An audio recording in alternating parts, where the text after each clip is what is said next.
Di sini kami akan menjelaskan hasil wawancara kami dengan salah satu kasir di Swalayan Maju Bersama yang berlokasi di Jalan Kapten Muslim. Di sini saya akan menjelaskan profil singkat dari salah satu Maju Bersama yang berlokasi di Jalan Kapten Muslim.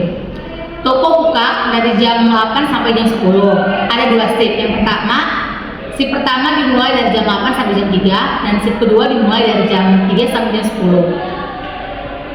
Jumlah karyawan yang terdapat dalam Maju Bersama itu ada 11 orang. Nah, di sini saya akan identifikasi masalah yang ada di Maju Bersama. Yang pertama, kurangnya pemisahan tugas. Itu contohnya seperti customer service merangkup 2 pekerjaan, yaitu jadi customer service dan juga jadi kasir. Yang kedua, kebijakan yang berpotensi menimbulkan konflik dan risiko. Contohnya itu, jika si kasir mendapatkan uang kelebihan itu dari konsumen, dia hanya mendapatkan dalam 1 hari itu hanya 3.000, walaupun si kasir mendapatkan 5.000 atau selebihnya, hanya dihitung 3.000 saja dalam 1 hari. Yang ketiga itu tidak ada pemeriksaan secara langsung oleh manajer. Ketika hitungan uang itu akan dikasih langsung kepada staf keuangan, tapi tidak dilihat oleh manajer. Yang kedua, ada pun masalahnya yaitu action control. Masalahnya SOP tidak dijalankan secara ketat, hasil hanya hitung uang mandiri, tidak diawasi oleh supervisor ataupun manajer. Selanjutnya, ada pun masalah yang terjadi pada perusahaan Maju Bersama. Yang kedua ada result control. Misalnya target zero selisih hanya slogan, tidak ada reward punishment yang jelas. Selanjutnya ada yang ketiga personal control atau pengendalian. Misalnya tidak ada evaluasi secara berkala, namun hanya mengandalkan pelatihan di awal. Adapun masalah yang terakhir yang terdapat pada perusahaan Maju Bersama yaitu cultural control. Misalnya seperti kurangnya komunikasi antar shift pagi maupun shift sore. Selanjutnya ada pun rancangan perbaikan dari masalah yang terjadi, yaitu pertama itu bagian action control atau contohnya itu perbaikan prosedur harian. Misalnya itu kasir itu menghitung uang di depan supervisornya langsung. Yang kedua itu ada sistem otorisasi digital. Misalnya itu ada RIPAS dan discount khusus butuh PIN supervisor di pos.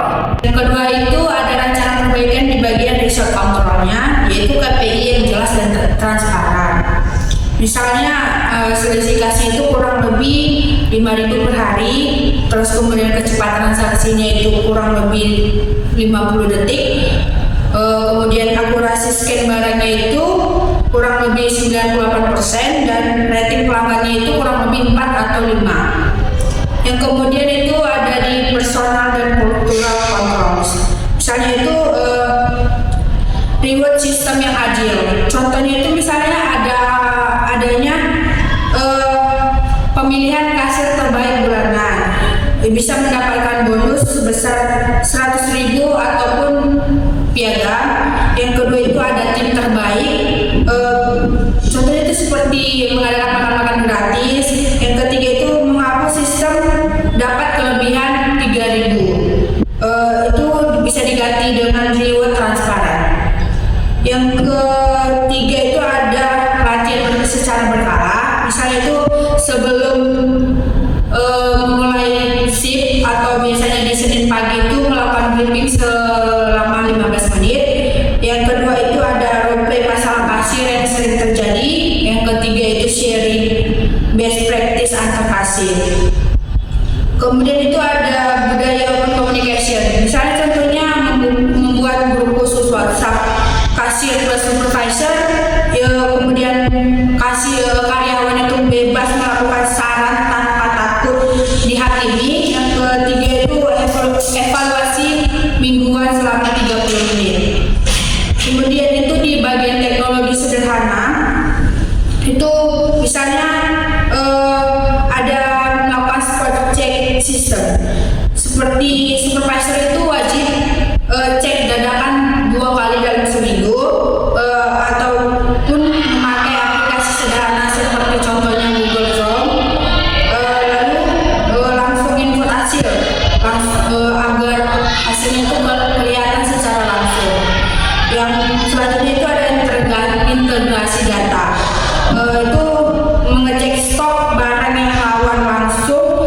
dibandingkan dengan data di pos, kemudian pakai barcode, scanner buat cek stop, dan agar lebih cepat dan akurat. Setelah simulasi sebulan itu, yang tadinya dia selisihnya 20.000 sampai 40.000, kemudian refundnya itu agak ribet atau antriannya panjang, terus kasir yang tidak termotivasi, manajer yang nggak pernah turun tangan itu, setelah menggunakan rancangan perbaikan itu bisa menjadi selisih kasnya itu turun dari yang 20.000 sampai 40.000 itu menjadi 3.000 sampai 8.000 per hari. Kemudian waktu transaksinya juga menjadi lebih cepat 30%. Kemudian kasirnya juga lebih semangat karena ada reward yang jelas tadi. Kemudian manajer juga lebih inovatif dengan spot check. Kemudian itu 5 rekomendasi yang harus diprioritaskan. Yang pertama itu ganti sistem kelebihan uang yang ke kasir menjadi reward bulanan yang lebih fair. Kemudian mewajibkan batas maksimum uang yang ada di laci. Misalnya melakukan kas pick up rutin. Kemudian membuat dashboard kinerja kasir, misalnya menempel, ada tempelan di ruangan istirahat seperti dikasih bintang gitu per foto kasirnya gitu kan. Kemudian itu menyederhanakan prosedur yang ada, terus seperti digitalisasi otorisasi, refund ataupun diskon. Sekian hasil video kami mengenai wawancara dengan salah satu kasir yang ada di Maju Bersama yang berlokasi di Kapten Muslim.